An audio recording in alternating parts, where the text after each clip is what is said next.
Welcome to the People Powered Community Podcast, where we dive into the inspiring stories of go-to-market professionals who have leveraged their skills to create strong and lasting connections within their community. Get ready to be inspired and learn how you too can harness your business superpower for good. In today's digital world, your headshots are your first impression. They're everywhere. It's on your LinkedIn, it's on your company website, your social media channels. So having a new up-to-date headshot is really important, but getting a new headshot is not so easy. This is why I used Secta Labs. You can upload pictures of yourself to Secta Labs on a Saturday, on the couch, in your pajamas, just like I did. And 2 hours later, you'll have about 200 professional quality headshots to choose from. That's why I decided to partner with Secta Labs. They make getting a new professional quality headshot as easy as click, upload, save. So click the link in the show notes below, check out their website, upload your photos, and enhance your professional image. And don't forget to tag me, Leslie Greenwood, and the People Powered Community Podcast when you post your new headshots on LinkedIn. And now let's jump into today's episode. Hello, and welcome to the People Powered Community Podcast. I'm your host, Leslie Greenwood, founder and CEO of Chief Evangelist Consulting, and we're here live with a new episode featuring the founder of the Fairy Job Mom, Alexis Scott. So welcome, Alexis. So glad to have you here. Thank you so much, Leslie. Excited to be here with you today. Yeah. We've had such a nice time chatting on LinkedIn over the years and having a couple of one-on-one conversations. And I always came out of our conversations feeling kind of energized and excited. So I'm super happy to have you on today. Yes, I was excited when you asked me. Community is something that I'm very passionate about. It has effectively changed my life, and I know we'll talk more about that later, but this is a topic that I would talk about even without a podcast. So today is going to be great. Awesome. I feel the same way. So we're going to talk at length today about your superpower and how that relates to community. But let's first talk about you. Tell me who you are, for anybody that doesn't already know you from LinkedIn, what you're doing now, and how you got here. I know you're on to a new adventure, so I'm excited to hear more about that. Yes. Okay. So quick backstory. My background is largely in sales. I started out in hospitality sales. I grew up in San Francisco, California. Spent the majority of my life up until 5 years ago in the Bay Area, different locations, and different avenues of sales, really. Moving here to Boise, Idaho, which is where I live now, was really a catalyst for change for me in life and in business.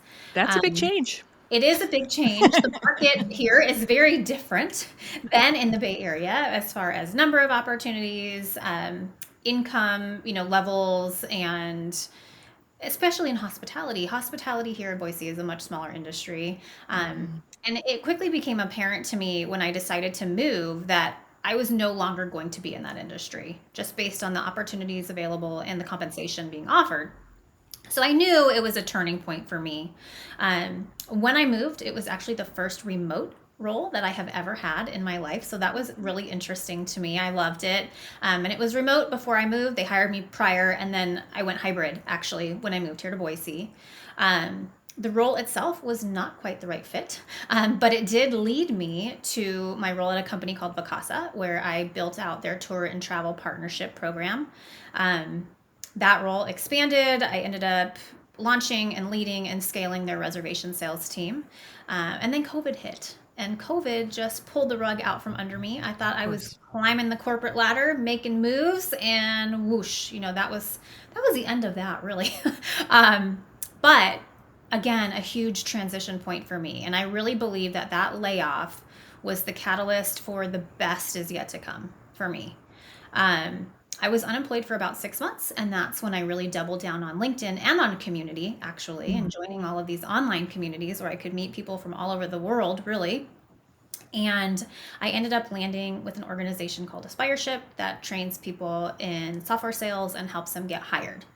So when it comes to my superpower, which I know we will get to, there was a lot. You can tell us now if you want. Okay. My superpower is connecting people, but there was a lot of that, when I was at Aspireship and really starting to understand the power that I had as a connector in just simply making an introduction and the difference that could make in people's lives, which is very empowering and amazing and happy and all those fun things. But back to my story. I was in that role for almost 2 years, and then I decided I didn't want to sell anymore.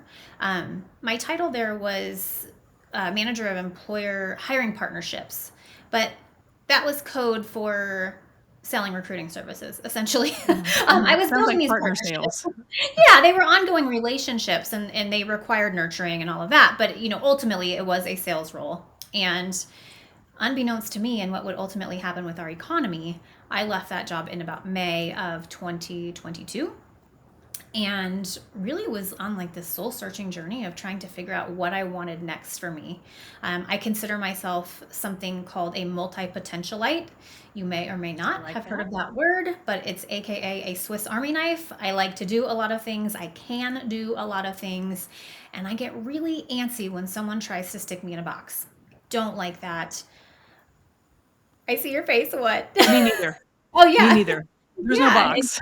Yes, no boxes. And so, that was really eye-opening for me just from a job seeker perspective, the importance of really identifying where you wanted to go in order to have opportunities presented to you. And I started out that journey by really being open-minded and open and saying, hey, I know I have this incredible network. If you could see me at your organization, let me know how and when and if and all of that stuff. Now, at that time, the market was very different than it is now, but it was starting to change a little bit as the time went on. So I ultimately nailed down a title, I guess, kind of like brand evangelist, content and community. I don't think I really understood content marketing as it truly is and what is required. So that was a huge learning curve for me. Community, obviously active in many communities, so I did know what that was. But I ended up taking a senior manager marketing role at a technology company. I saw it as my chance to level up. This was my big girl step in the right direction, and amazing things were going to come. I was making more than I had ever made, and I thought this was it. Like, I had manifested this. It was not the right fit. The role that I agreed to and I signed the job description on was ultimately not what I was doing in that organization. And I can tell more of this story later, but long story short, it wasn't my passion. And I think I can say that very confidently in that it was something that I had thought that I could do and be happy. But my heart forever lies in that connection and in ultimately helping people get hired. So as this time passes and I'm dissatisfied with my 9 to 5, I start really iterating on, okay, if I was to start a business, because people have asked me for years, why don't you start a business? And I've had every excuse under the kitchen sink.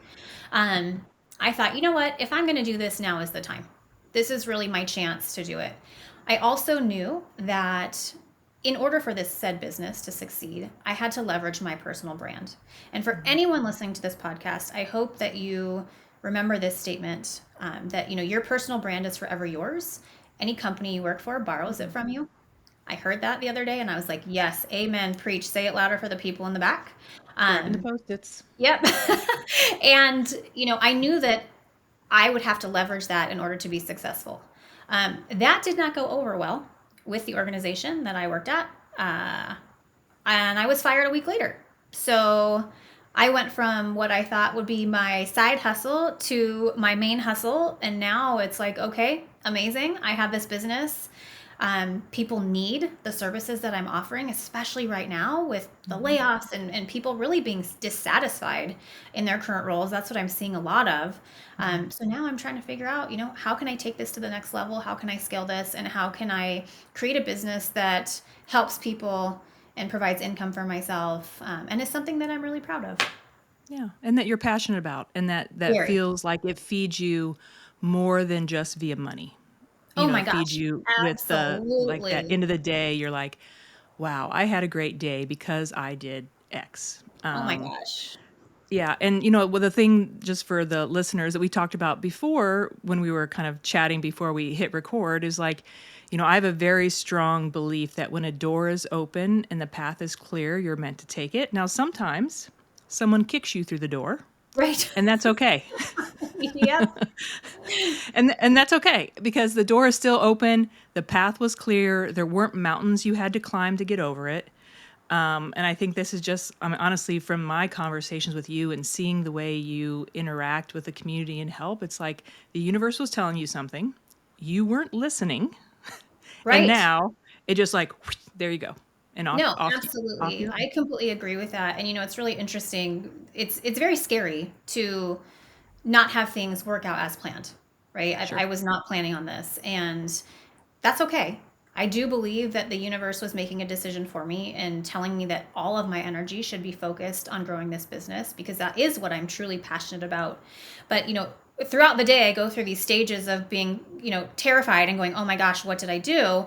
And then I have a call with a job seeker.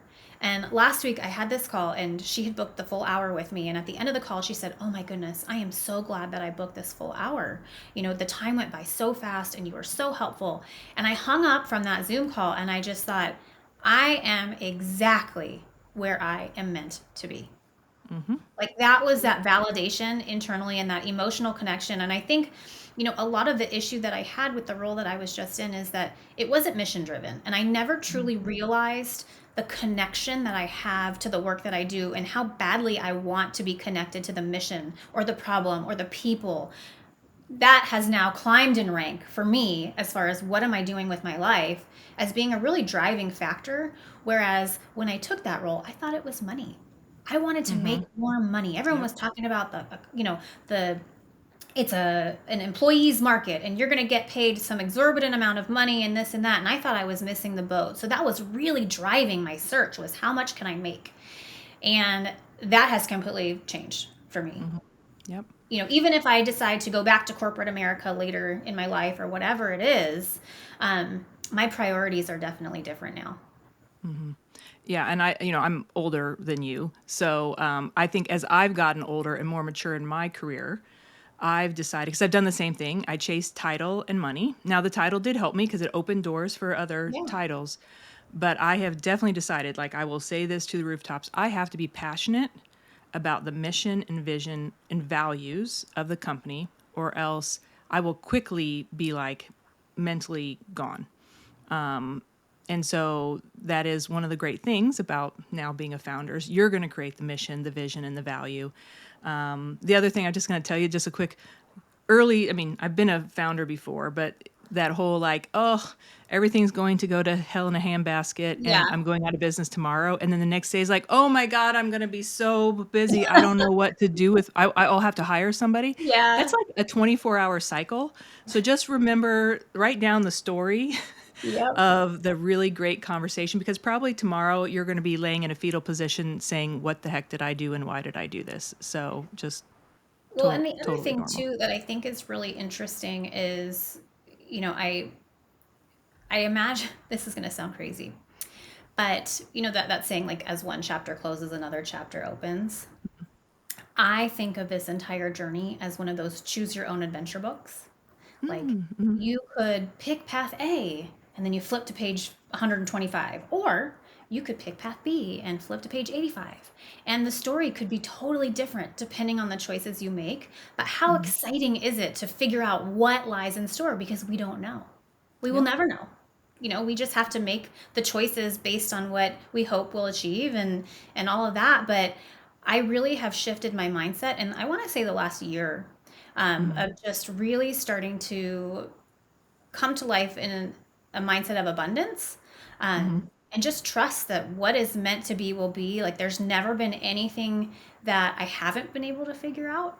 Like as trying as times are, as frustrating or scary or any of those words, I'm here to tell the tale, and I'm better for it, and I'm Yep. proud, and Yeah, I for know sure. that sharing my story has inspired people because people have told me, they've actually come to me and said that. So that is actually also a really driving factor of me being so open with what I go through, because I know people feel alone, and sometimes if you can just hear that someone is going through what you're going through, it's very helpful. 100%. And I'm gonna give one comment, and then we're gonna get back to Okay. your superpower, which Okay. is one of my dad's words of wisdom to me was sometimes the biggest learning is learning what you are not meant to do, or what you shouldn't do. Like Yep. you go in and you're like, oh, it was a total failure. But guess what? The failure just told you, like, I'm not meant to be a broadcast journalist. Great. Yes. Now let's go choose something else. So it's a great way to kind of reframe. Like, let's say you were supposed to go to chapter 3, but you went to chapter 7 and instead. Well, now you learn chapter 7 is not for you. Let's Right. go back to a different chapter. Totally. So all right. So getting back to your superpower of being a connector, this is something I am so interested in because I love to do this myself. And I actually think about the way my brain works when I'm doing this. So I guess first, tell me a little bit about, like, how did you come to know, like, did you see this in your earlier life? How did that kind of come to be? And then don't let me forget to ask you, it's like when you're thinking, someone comes to you and say, hey, Alexis, I'm doing this. What does your brain think about? Like, how are you scanning? What are you thinking about? All of that. But we can Okay. start at the beginning, where this came from. Okay. So what I can tell you is that from early adulthood, I guess you could say, I have always been really good at, actually, no, from childhood even. I'm friends with people from first grade. I mean, my entire life, I have been successful at building and maintaining long-term relationships. So I remember people's birthdays, and I remember their family, and I remember their goals, and I remember things about them that are important to them. Um, and by default become important to me because I care about them. So I've always been good at that. And then when I started my career, it's kind of like school. These are your friends at school. And so, again, those relationships are maintained.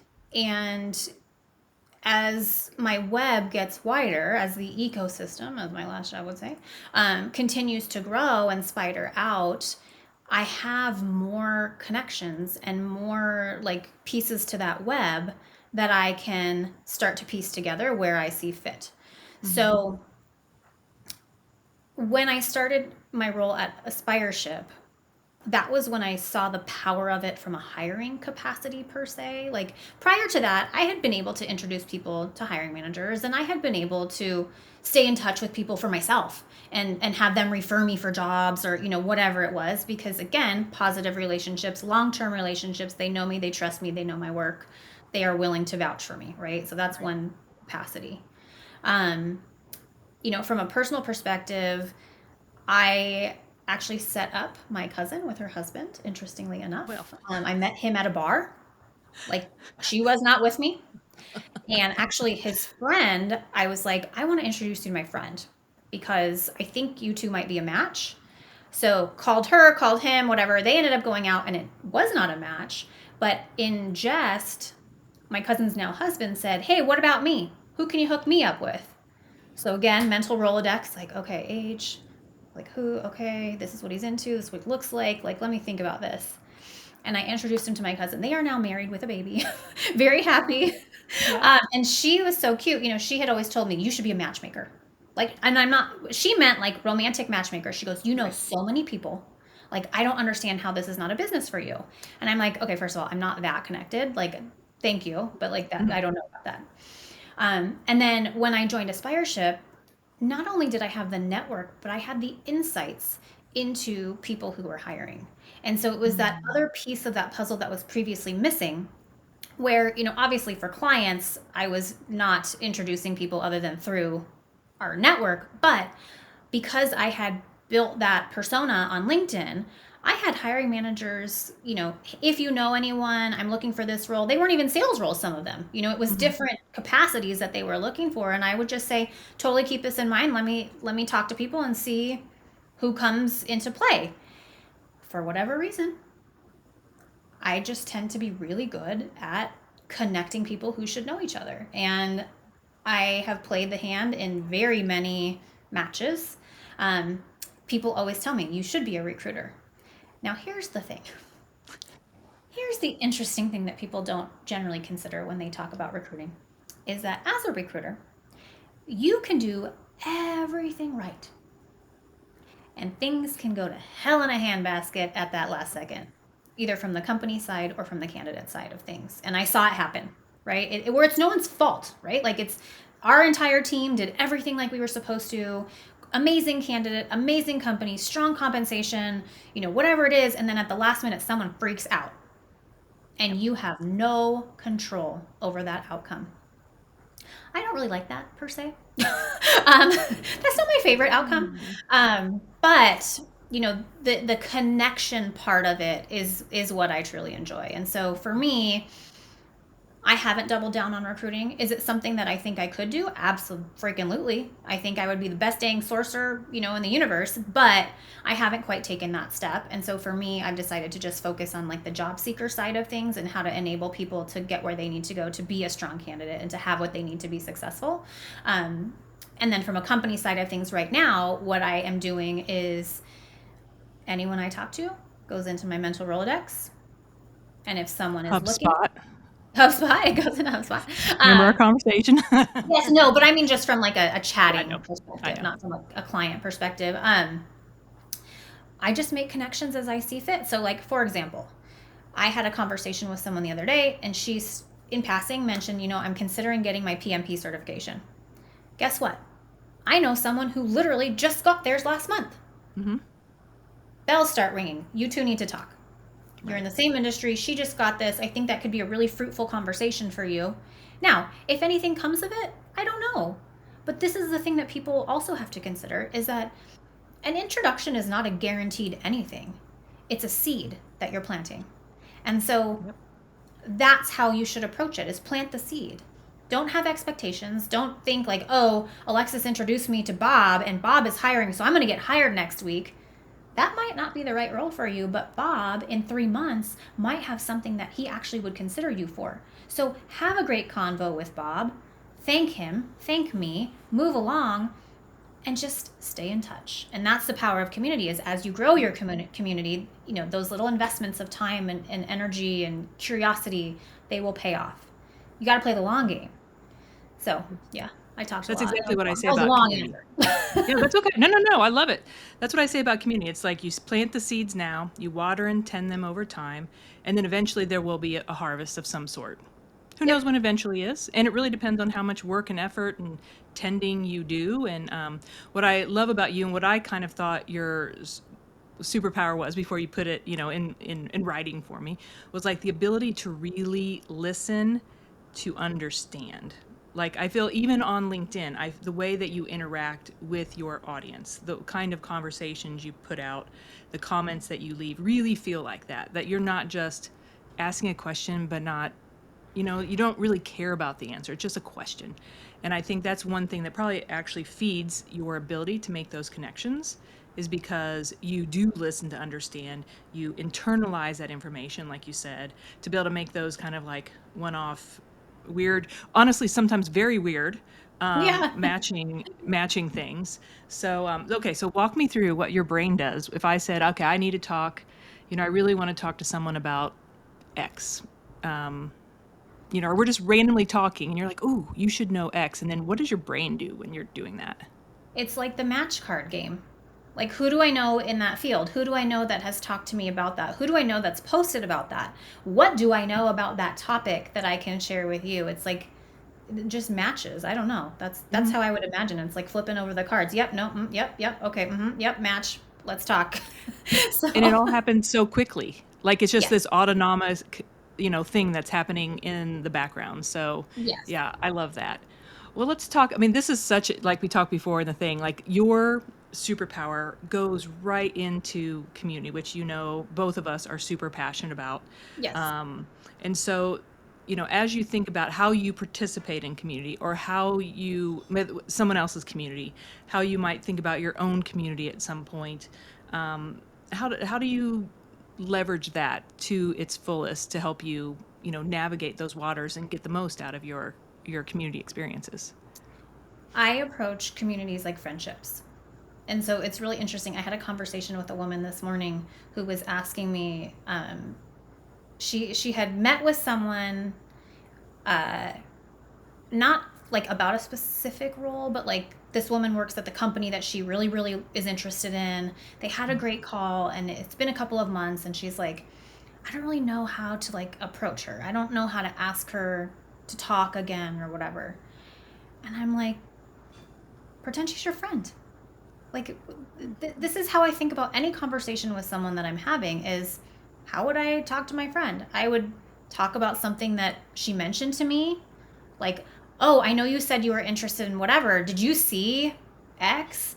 Or, Mhm. hey, I saw your company posted this thing. That's so cool. Like, and just see how receptive they are to the conversation. And what I told her is, listen, if she writes back and she's kind and she's receptive, say, hey, I really loved our call that we had. Like, I'm not sure what your schedule looks like, but if you ever want to have another one, like, I would love that. I really enjoyed it. It was so great getting to know you.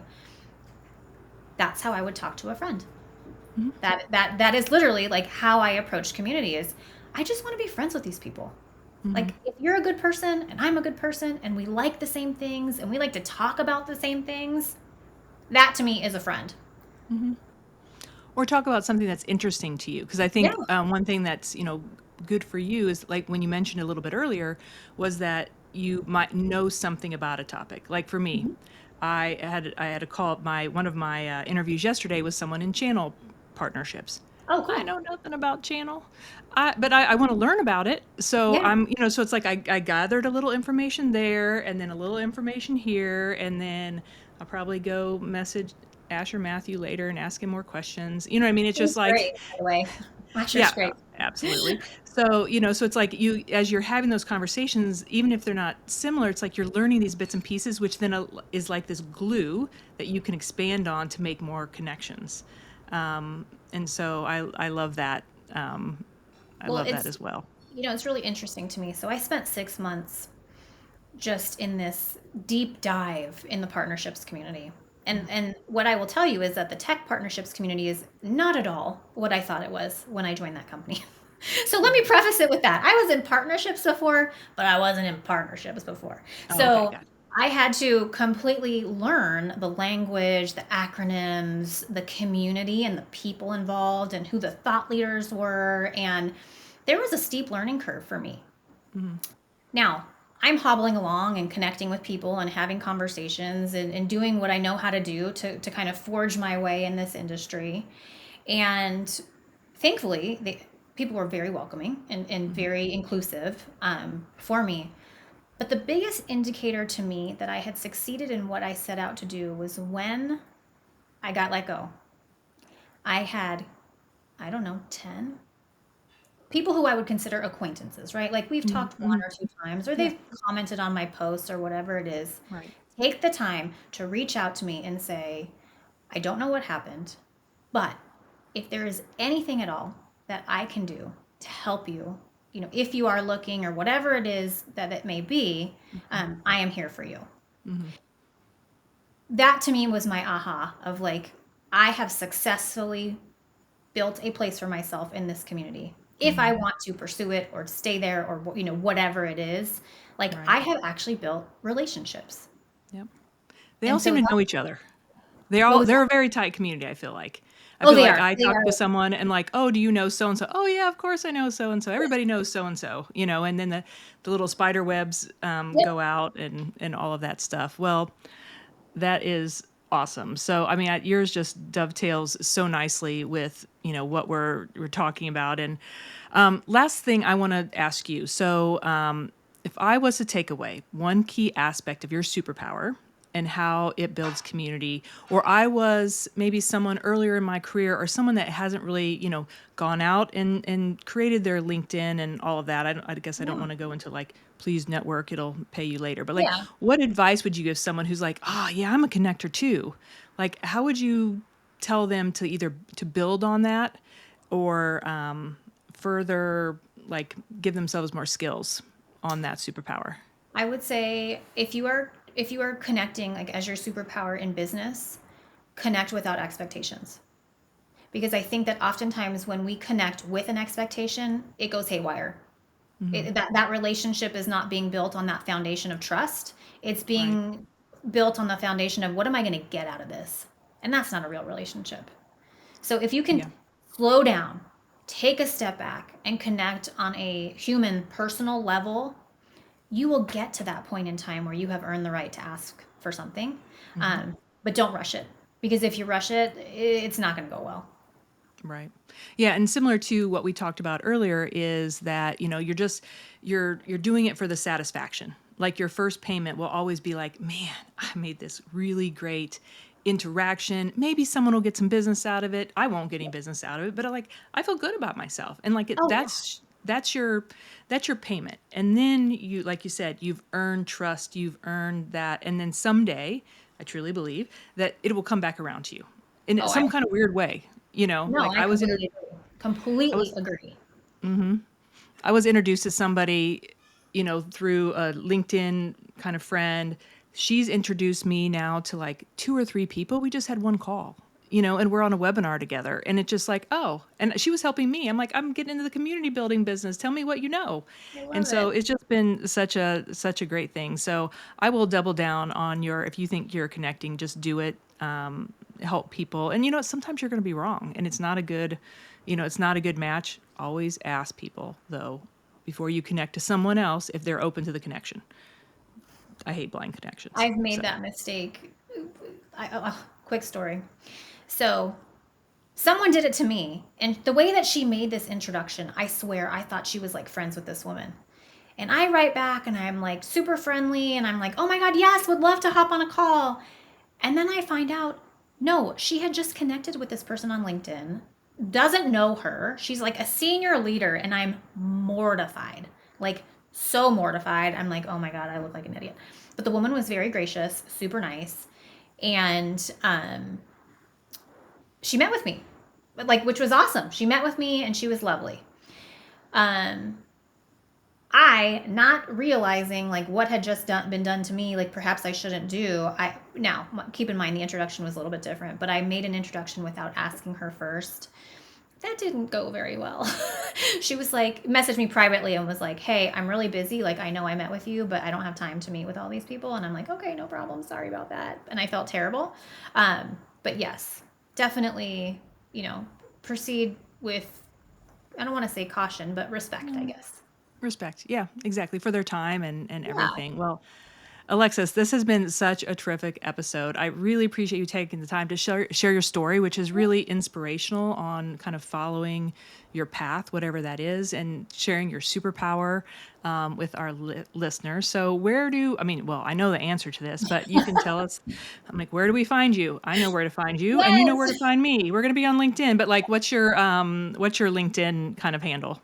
It is Alexis J. Scott, all one word, so you can find me there. But also, my website is thefairyjobmom.com. You can find me Awesome. there Well, too. I will definitely go over there to check it out. I love your logo. So, Oh, thank you. yeah. So, folks, that is all for today's episode. We thank you for listening, and we will see you next week.